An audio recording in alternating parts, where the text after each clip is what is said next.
Thanks a lot, Kent. Looking forward to this next opportunity tomorrow night against a very, very good Texas A&M team here at the PMAC. Trying to bounce back from Wednesday's second half performance. I thought in the first half at Mississippi State, some of our best defensive possessions of league play, certainly. Loved our energy, our activity level there. Thought we got deflections, had great protection at the rim. Unfortunately, we were not able to sustain that in the second half, and continue to searching for ways to be more consistent in scoring the basketball. The 3 games leading up to Wednesday, we were averaging over 71 a game, which had been major improvement for us. But great credit to Mississippi State's defense and our inability to execute on the offensive end led to another struggle there scoring the ball. I'm not sure if we've asked you about this specifically, but the end of game scoring, I guess, how do you go about trying to fix, just converting some of those shot attempts at the end of games? Yeah, I think talking with Sheldon after the game, just some tough stretches there where we have those droughts and it leads to that 9-0 run, that 9-1 run that just really prevents us from having an opportunity in the final 8 minutes of the game there. The first half, the issue was turnovers that really prevented us from scoring. The second half, just unable to take advantage of some of the switches and unable to knock down some shots there in the second half. We had better ball security, only 4 turnovers in the second half, but still, from a coaching standpoint, not able to execute well enough to shoot a high enough percentage to give ourselves a chance. Early in the season, especially when the SEC first started, you were getting really good guard play, a lot of assists, not enough, not too many turnovers, and now you're getting more turnovers, no assists. Or few assists. What is there something that you just trying to hit the right button or something to find the right combination? Because Justice Williams is going in and out, and what are you trying to find there? And also Trey, update on his injury. Yeah, the first part, I think, just consistency. It's in many regards, basketball any level today, it's a guards game, and you got to be able to take advantage of ball screens, dribble handoff opportunities to make plays not only for yourself but to create for others. I think when we are at our best offensively, when we've shown that improvement, turnovers have been down and assist rate has been up. Even in the game on Wednesday, we made 20 baskets. 13 of those 20 were assisted on, 65% rate, which is a really good percentage for us. It means you're getting some high-quality looks. And I think, for us to continue to get better, that assist rate is a stat we will continue to monitor because if we're doing that, it means we're hopefully creating some easier catch-and-shoot 3 opportunities as well as some dump-off passes on the dribble drive that lead to some higher percentage shots for our team. Second part of the question, Trey, unfortunately in Tuesday's practice, sprained his ankle. I'm sure you saw him in the boot on Wednesday, is still in the boot. At yesterday's practice was out. Would not expect him able to practice today. And with that being the case, would make him very questionable for tomorrow's game. With the 2 freshmen, Tyrell and Sean Phillips, they really seem to, be a lot more decisive defensively and helped you guys out on that end. Do you envision their roles continuing to grow as the season goes on? Well, I certainly hope so, Glenn. I think you see length, athleticism there for both.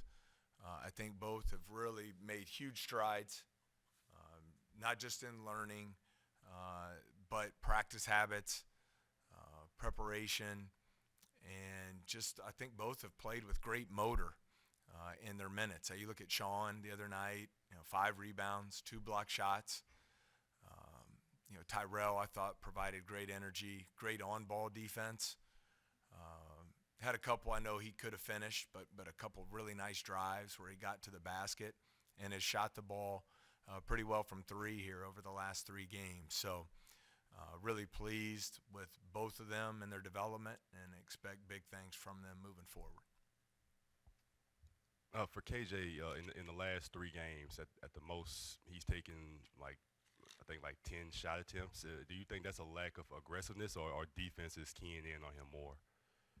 Well, I think it's more to the defensive side of the ball. I think what you see are teams doing a lot of switching and then double teaming of him that's taken away some of his post-up opportunities. I think teams, as the season has gone on, have done a better job of taking away some of those pick-and-pop threes where he really excelled earlier in the season. So we've got to be creative and find other ways to get him the basketball in his scoring areas. And I expect him to be aggressive and look to take advantage of some of those switches as well. Yeah, Coach. Corey Chest, obviously a signee for the coming class. How would you describe what he does well, what he can bring to this program? Obviously, he plays at Link Academy right now. Just what are you excited to see from him in the future? But there are a lot of things there, Matt. I think, starting off, want to do a great job as we get here to LSU and recruiting the state of Louisiana. And Corey being from New Orleans, #1 player in the state, I thought really important to do a great job in his recruitment. I think from a basketball standpoint, the first thing that jumps off to me is the energy and athleticism, the motor that he plays the game with. He's an elite athlete, does a great job running the floor in transition, rebounds it at both ends of the floor. I think he has skill level with the ball. He can bring the ball down the court on the break, and I think you'll see his game continue to get better and better. But at 6'8", long, athletic, high energy, high motor, those are some things that are going to be really important for us. And spoke with his head coach, Bill Armstrong, and he just raves about his intangibles and just what he does to make others better and the effort. Is that evident to you just when talking to him when you recruited him? Oh, that definitely jumped off the page right away. When first got here, he was one of the first guys that we went after. Even though I know we had to build a roster for this team, he was immediate priority from day one in the class of 2023. And I think those things, yes, he's a good player, but to Coach Armstrong's point about the intangibles, how hard he plays, the ability to make other people better, the energy he brings. I think a lot of times you find those traits to be contagious throughout the team, and we expect him to bring those with him to Baton Rouge. I guess kind of building on that a little bit, just how do you vision what the next year will look like? Obviously, this year is what it is, and you guys are trying to claw your way out of it to some degree. But just how do you balance that with also wanting to build for the future? I think that is the balance, Glenn. I think the short term is you're trying to find ways to maximize our team and find a way to win a game.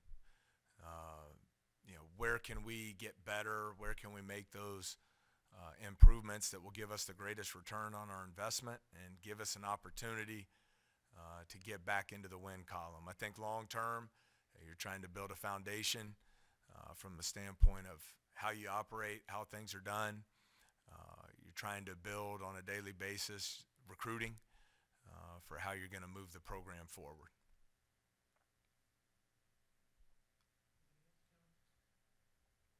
I guess watching the film on Texas A&M, do you sense a difference from them as opposed to the last time you played them? No, I think they've only continued to get better. I think they really embody what you're wanting to build as a coach. I think everyone maximizes their role on the team. They play with great energy and toughness. They have very good players, but then you see a lot of the physicality stats of the game that they dominate. Rebounding, turnover margin, the free throw line. They're playing really good basketball at both ends of the floor.